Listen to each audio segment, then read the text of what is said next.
Three, two, one.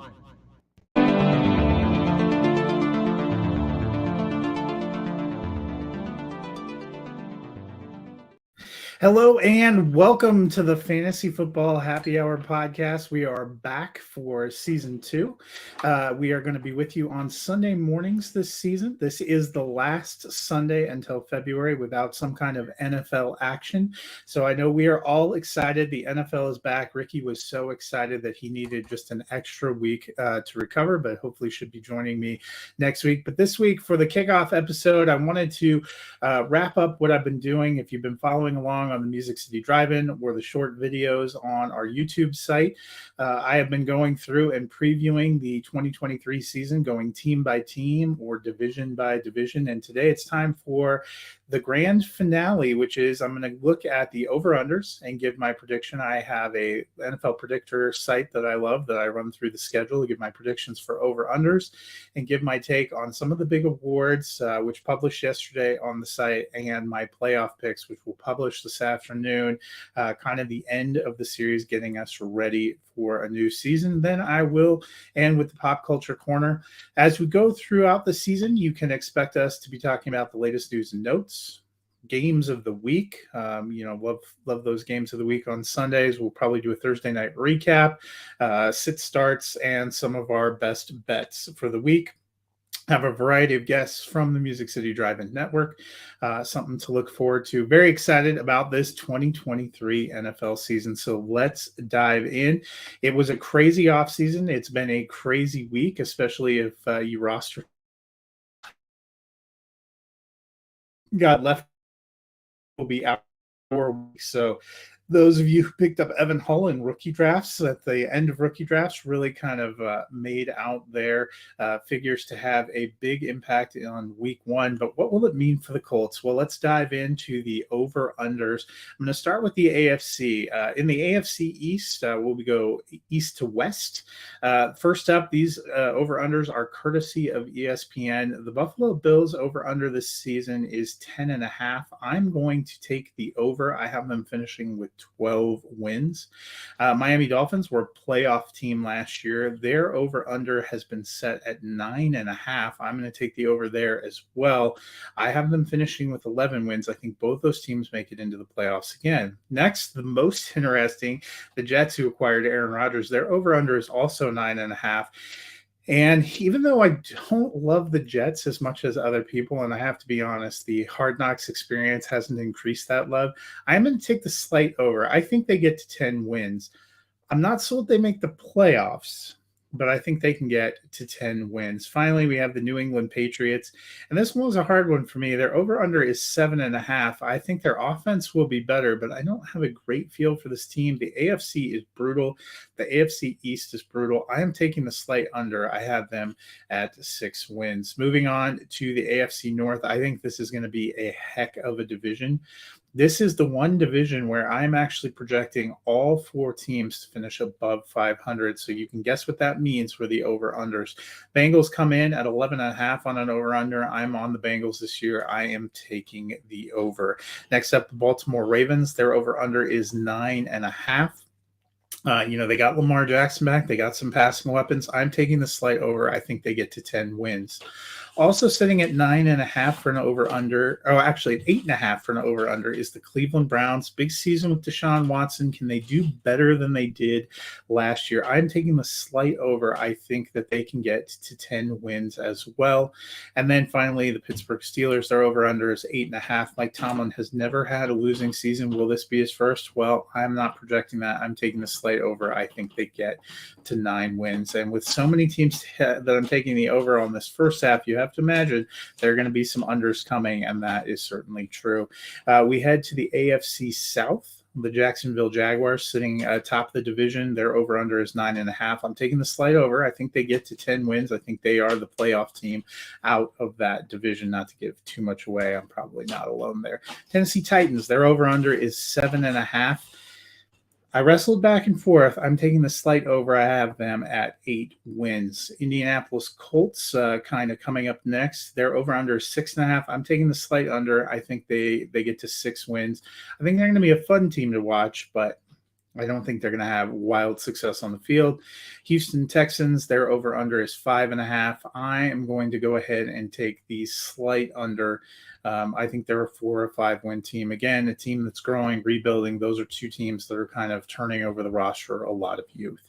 Now we get to the AFC West, another very tough and talented division. The Kansas City Chiefs, reigning Super Bowl champions, their over under set at 11.5. I am taking the slight over. I think they get to 12 wins and are one of the top seeds. I have them winning the West again. Chargers sitting at 9.5. I'm going to take the over there as well. They were a wild card team last year. I think they can be a wild card team this year. Broncos with Sean Payton in town. Their over under is 8.5.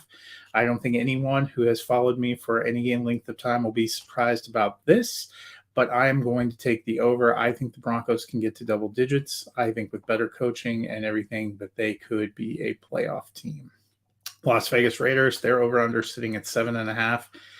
This team does not have incredible energy. I've never been accused of being a giant Raiders fan. I don't think that's going to change this year. But they have some pieces. I like Josh Jacobs.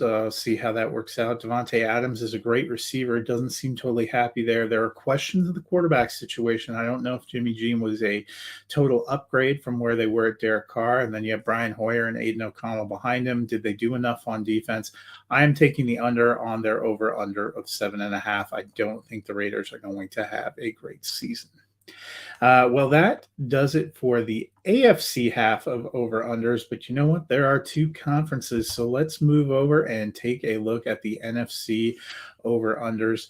And again, we will go from east to west. First up is the Philadelphia Eagles. Their over-under sitting at 10.5. I'm taking the over. I think the Eagles, who were in the Super Bowl last year, are going to be one of the better teams in the NFC again this year. That seems like an easy over to me. I think they get 11 to 13 wins. Dallas Cowboys over-under is 9.5. They've won 12 games each of the last 2 years. I think they're also a very good team. If they were in a different division like the NFC South, I think they could be a walk-away division winner. I don't think they'll surpass the Eagles, but I think they'll get to the playoffs. I am taking the over. The New York Giants, 8.5 for their over-under. Last year, they snuck into the playoffs, 9-7-1, a very solid season. I'm taking the slight over. I think they'll get to 9 wins again. I think that'll put them right in contention for a wild card berth again. Washington Commanders, this line may seem high, over under 7.5, but last year they were actually 8-1. I kind of like what we saw from Sam Howell in the preseason, but I don't know that I like this Commanders team overall. I mentioned when I was doing the NFC East division preview, their big move this offseason was changing owners. That's all done. I think the next offseason is where we're going to see a real different reshaping of the organization. They were too deep into the season to make a whole lot of changes. I don't know if the Ron Rivera era has totally panned out for them. I'm taking the under on their 7.5. I think they are more of a 4 and 5 win team. They might be fun to watch at times, but I think a bigger change is coming. Moving on to the North, Detroit Lions over-under is set at 9.5. They won 9 games last year, were the hottest team down the stretch. I love them a lot this year. I am taking the over. Minnesota Vikings over-under is 8.5, which seems weird for a team that won 13 games a year ago and was one of the top seeds in the NFC, but I don't think anyone ever saw them as a super serious contender during last season. Makes sense where their over under is right now.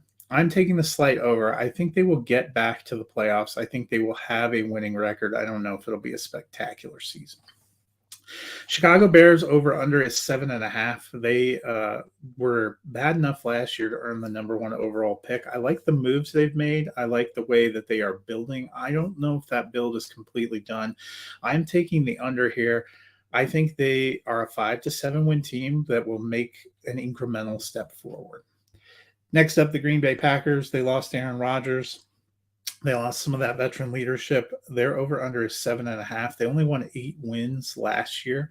I don't think going to Jordan Love is a bad move, but I think this is a very young offense, and I think it is a team that is in the midst of something of a transition. I'm also taking the under.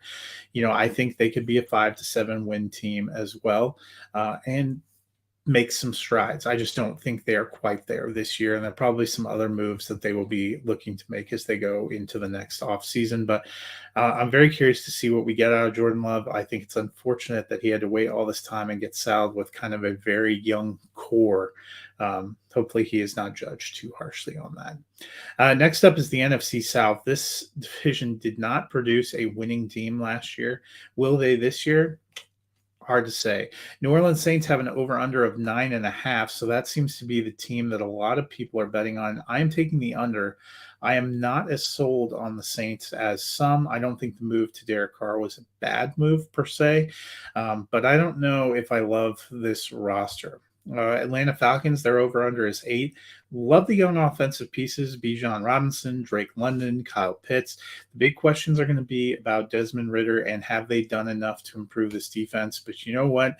I like the potential for the Falcons. I am taking the over on 8 as their over-under. Carolina Panthers, their over-under is set at 7.5. They traded for the number 1 pick and took Bryce Young. Frank Reich is in town. They've gotten some veterans in there. How's that going to play out on the field? I'm taking the slight over. I think they can get to 8 wins this season, and I think that'll be a pretty decent season. You know, one more than what they got last year. They're still in the midst of a little bit of that roster turnover. Probably the hardest team to handicap is these Tampa Bay Buccaneers, who went from Tom Brady to Baker Mayfield, have a lot of questions on the line. Their over-under is not particularly high at 6.5. I like some of the veteran pieces in the core, but I've really kind of come around to this is going to be more of a struggle bus season for the Buccaneers. I am taking the under on 6.5. Finally, we come to the NFC West, and that means starting with the San Francisco 49ers, their over-under is 11.5, the highest in the NFC, and I think they will be one of the NFC's best. They have an incredible set of weapons on offense and a pretty good core on defense. I am taking the over. I don't know if it'll be wildly over, but I think they can get to 12 wins. Seattle Seahawks were a playoff team last year, finished 9-8. Their over-under is 8.5. Another team where I'm taking the slight over. I think they can get to 9 wins again. They'll be in the mix for that last playoff wildcard spot. The Los Angeles Rams won the Super Bowl in 2021, really hit rock bottom in some ways last year. They are a rebuilding team, even though they have Matthew Stafford, Cooper Kupp, and Aaron Donald, who are 3 incredible veterans. Their over-under is set at 7.5. I'm taking the under. I think the Rams are probably a 5 to 7 win team.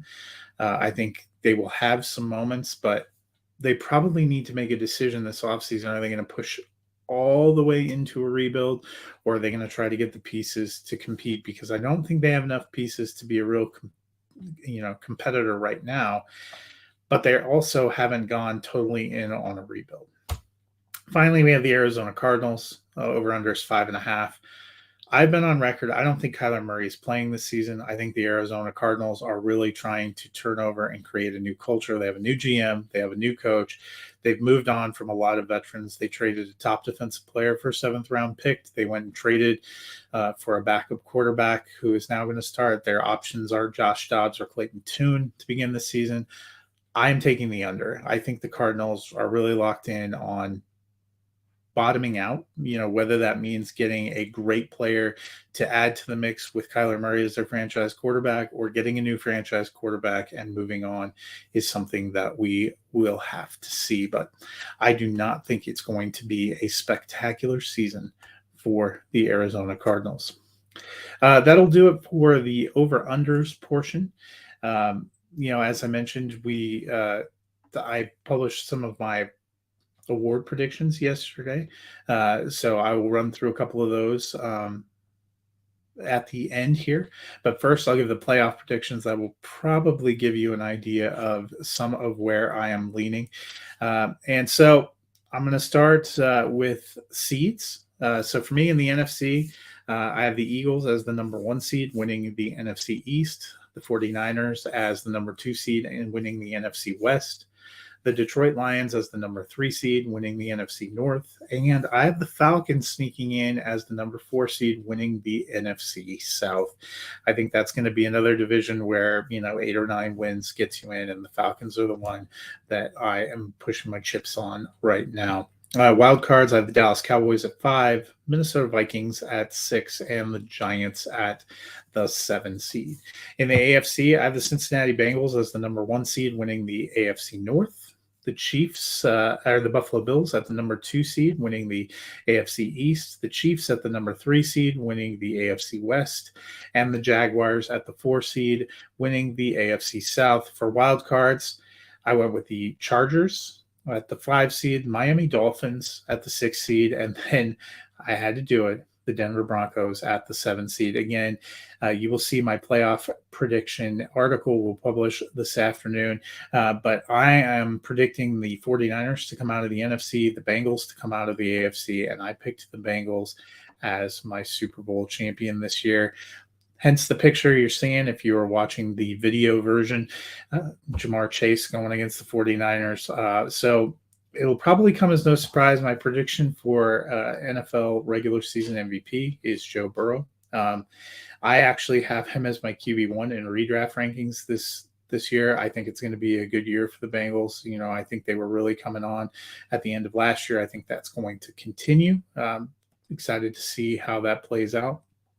For my NFL Coach of the Year, I went with Dan Campbell. You know, that turnaround that he's done in Detroit the last few years has been pretty incredible. I think the Lions will win the NFC North and be a really fun team, again, to watch this year. My NFL Comeback Player of the Year projection is Javonte Williams. You know, I think he was poised to have a huge year last year. Tore up his knee, tore a lot of ligaments in there, but he appears to be healthy and ready to go. We got to see him in the preseason. We got to see him carry a pretty heavy load. We have seen what Sean Payton has done with running backs in that offensive system. You know, it really benefited Alvin Kamara the last few years, and I think Javonte Williams is a heck of a runner and a pretty good receiver, and I am excited to see what he can do. My NFL Offensive Rookie of the Year pick was Jahmyr Gibbs. I think he, Bijan Robinson, and Anthony Richardson are going to put up some big numbers, and it's going to be a fun competition. I gave the slight edge to Gibbs because I like Detroit as a team a little bit better. And my pick for fantasy MVP, you know, last year, Jerick McKinnon finished as running back 20 thanks to having a huge role in the receiving game for the Chiefs and doing a lot of damage down the stretch.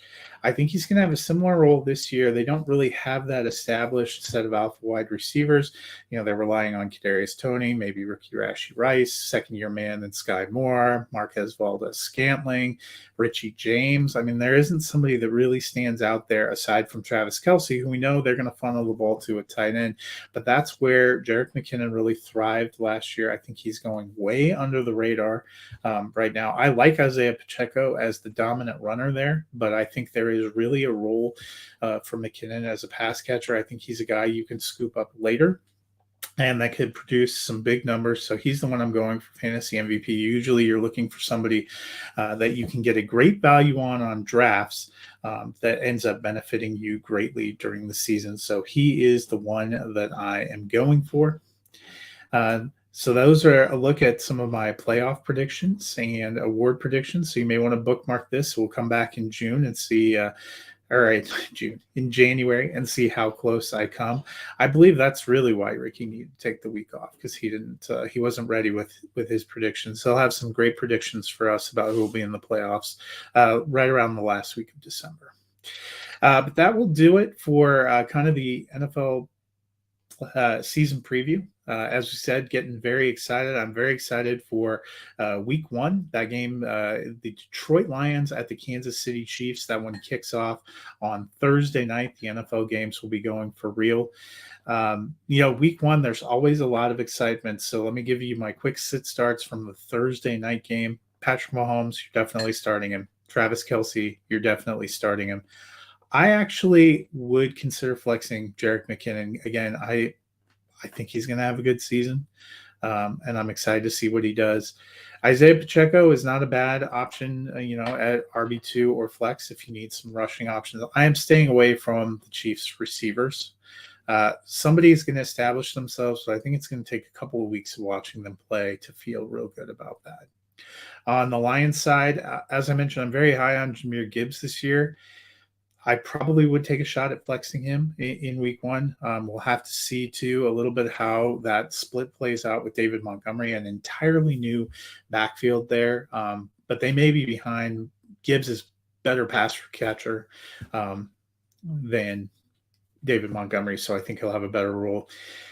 I like Jared Goff this season. I think he can be a high-end QB2, borderline QB1. He was QB10 last year, but his home road splits are not incredible for times he's on the road. They are on the road on Thursday night.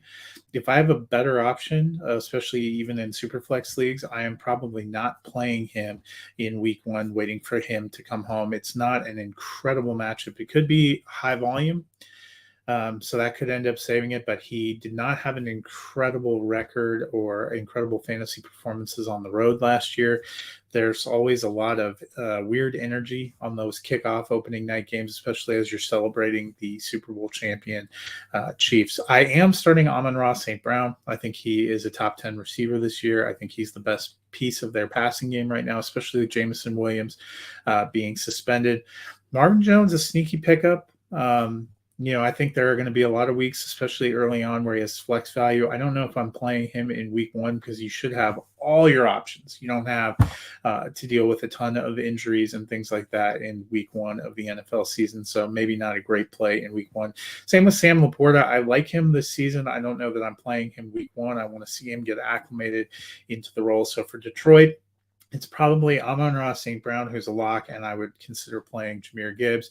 For the Chiefs, you're playing Mahomes, you're playing Kelsey, and I would take a shot on the running backs. Those are probably the 6 players that I'm considering strongly putting in my lineup for this opening night game. I think the Chiefs will get a win. We have only seen a couple of defending champions actually lose in that opening game for the NFL. One was the New York Giants, who lost a game to the Dallas Cowboys, kind of a weird rivalry game that didn't sit right. And the other one was the Baltimore Ravens, coming off winning the Super Bowl. They actually had to open the season on the road at Denver, and that was Peyton Manning's 7-touchdown game. So those are kind of a little bit of aberrations. For the most part, we've seen defending Super Bowl champions come out there and be able to hold serve at home. I think that's probably going to be the case for the Kansas City Chiefs too, but it should be a fun game, a lot of personality, a couple of good young teams that we'll get to take a look at. I can't wait to see that game. Well, I'm almost done for today. Again, we will be back every Sunday morning getting you ready for games of the week. Can't wait for week one kickoff next week. But before I get out of here, I thought I would end with a little bit of movie corner. Let me tell you, the summer of 2023 has been a heck of a ride. Of my top 10 films of the year so far, almost all of them have come out during the summer. A couple of the big ones that you can now, a couple that you can stream at home. You can get Guardians of the Galaxy Volume 3. That was the big kickoff in May. I love that movie. I still currently have it as my number 2 movie for the year. It is now available on VOD. You can kick off at home. I really enjoyed Barbie and Oppenheimer, the Barbenheimer weekend. Both those still going strong in theaters. We are just about a week and a half away from Barbie dropping on VOD. So if you didn't get a chance, you can take a look at those. Both those movies going to crest to the top of the box office for the year, which is great. Just a couple of very different, but very fun movies. Currently in theaters, opened last week officially. I really loved Gran Turismo. That is one to definitely go and check out. Some great racing action, especially on this week where we're kind of without football, looking for that sports movie vibe. That is one that I have really enjoyed.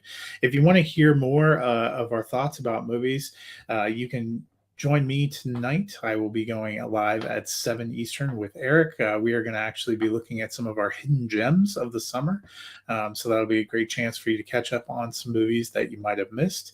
Ricky will be on later tonight, going live at 10 Eastern with the Popcorn People podcast. So be sure to be on the lookout for that. You can get a little bit more of our movie information. Until then, have a great week, and we'll see you next Sunday as the NFL plays.